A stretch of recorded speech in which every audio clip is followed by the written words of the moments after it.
Today, June 12, is slated as Democracy Day. Most unfortunately, in our present state, our dear country, Nigeria, cannot be justifiably classified as a democratic country. The vital indicators of democracy are noticeably absent. Some do not even exist.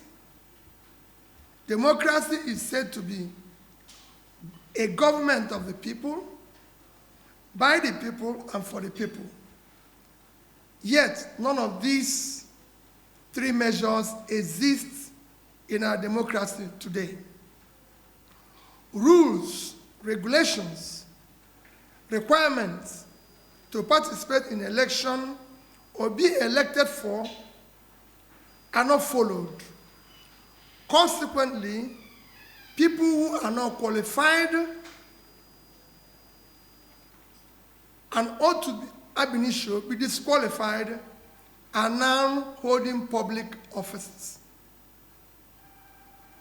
As we mark June 12, a day symbolizing the struggle for true democracy in Nigeria, it is deeply troubling that under the present administration, in a short span of 2 years, our nation has witnessed a broad erosion of democratic principles.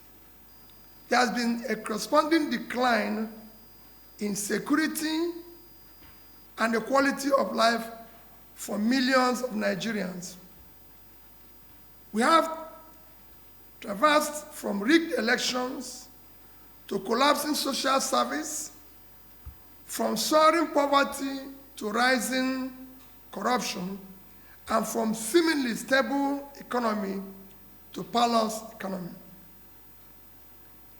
It is most troubling that in 2 years in office, the present government has brought our nation to the point where our leaders now celebrate and endorse failure, lies, and propaganda. The government today, rather than show genuine accountability and measurable progress, focuses on manipulating the narratives, gaslighting the public, shifting blame, and weaponizing governance. Meanwhile, Nigerians live in a worsening and worrisome insecurity, widespread corruption, hunger, and general despondency. There are no clear benchmarks for measuring tangible development as we continue to witness the collapse of key indicators like education, healthcare, and poverty alleviation, which are the parameters for measuring national progress. Simple comparison of what has happened in the past 2 years now relies on propaganda and misinformation to mark misgovernance. Our country today can best be described as a nation declining fast in all its facets. The security of lives and property has worsened, and the rule of law is virtually non-existent. These are hard, verifiable facts. On May 29, 2023, when this government was sworn in to office, Nigeria gross domestic product, GDP, was $364 billion. As of today, it has declined to $188 billion, a decline of almost 50%. Nigerian per capita income was $1,640 as at May 2023. Today, it has dropped to about $835, a devastating decline of about 50%. Nigerians living in poverty have increased from 38.9% to 54%. Within this period, 129 million Nigerians now live below poverty line. The World Bank recent report stated that 75% of Nigerians in rural areas now live below poverty, and the situation is even more in urban areas. Our education sector has deteriorated significantly. Today we have 18.3 million children out of school, the highest in the world.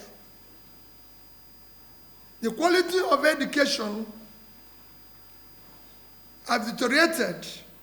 Our children are now being taught science without science lab and computer without computers.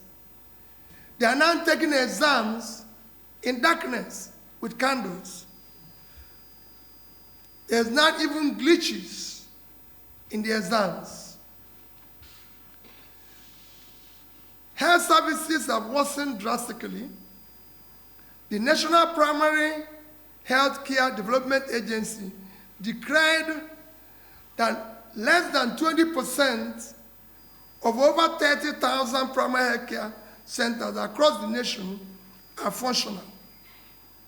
I've even recently visited some where there are delivery rooms without toilets. The United Nations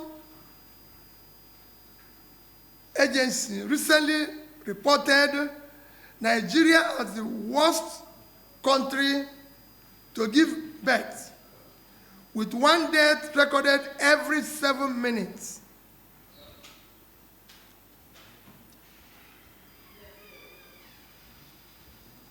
Nigerian businesses continue to collapse at an alarming rate.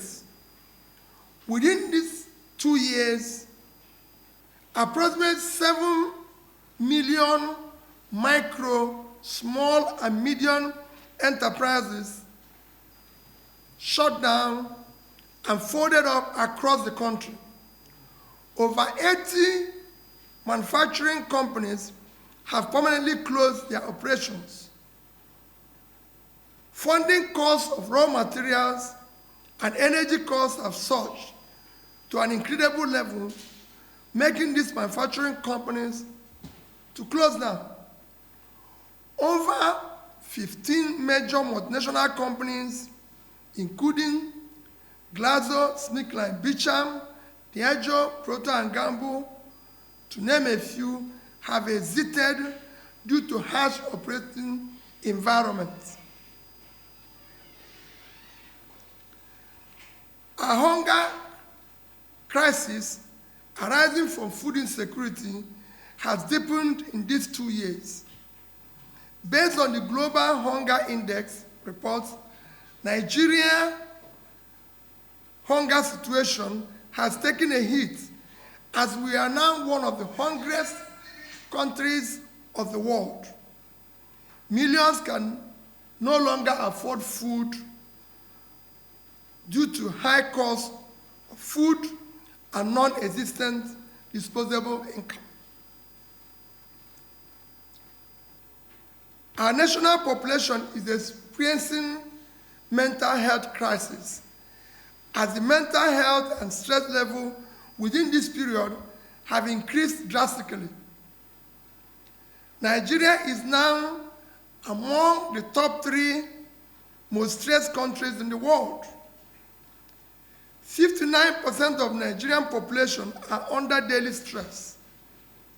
Mental health experts and advocates have warned that the present situation in Nigeria is having extremely adverse effect on the population as it contributes to anger, anxiety, and depression levels in the country.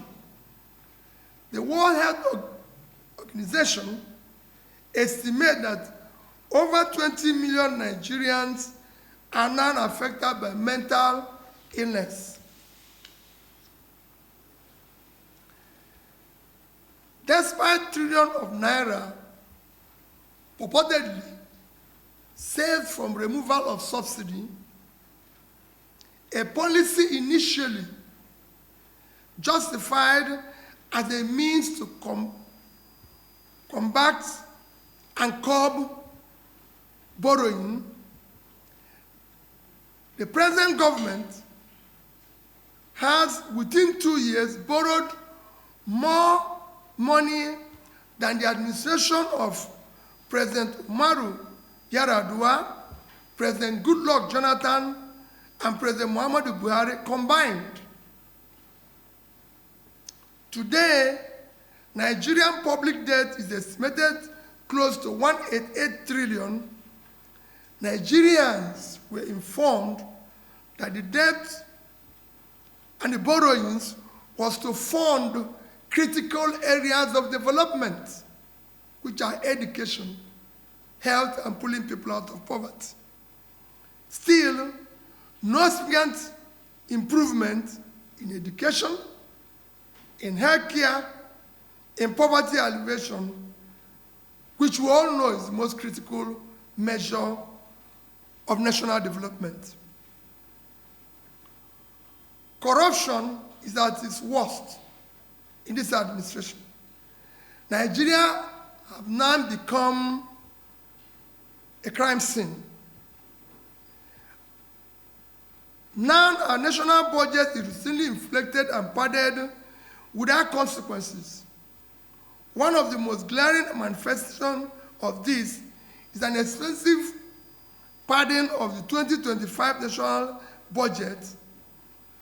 Budget IT revealed that about 7 trillion was questionably inserted by the National Assembly. These figures suggest a pattern of inflated cost and misappropriation of funds. Power generation rate, which this administration claimed to have increased, is yet another propaganda.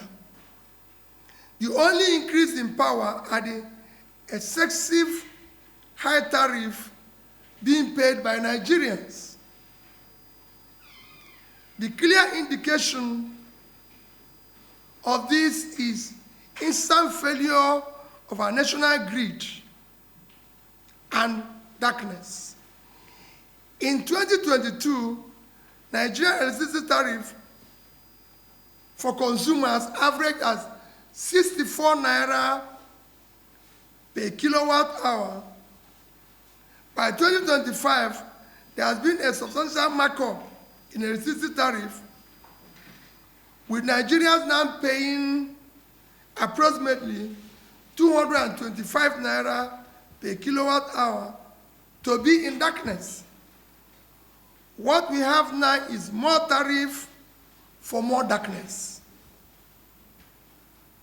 Nigerians should not forget the firm promise of Mr. President while campaigning 22nd of December 2022, and I quote, "If I don't give you constant power in the next 4 years, don't vote for me for second term." It has now been 2 years of constant darkness.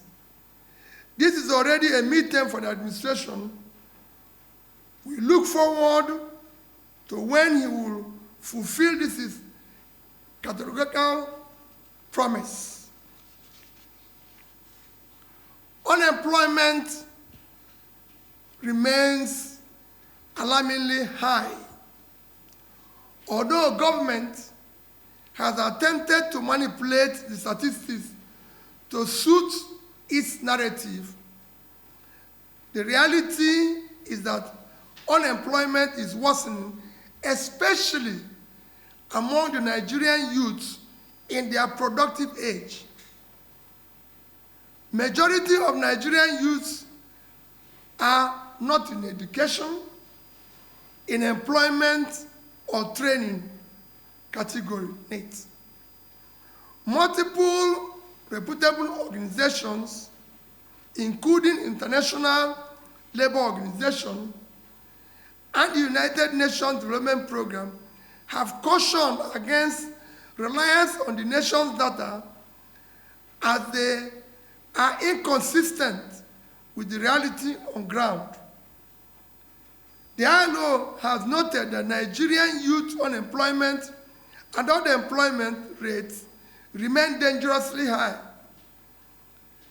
There are also on the government reporting on unemployment figures without addressing the underlying challenges,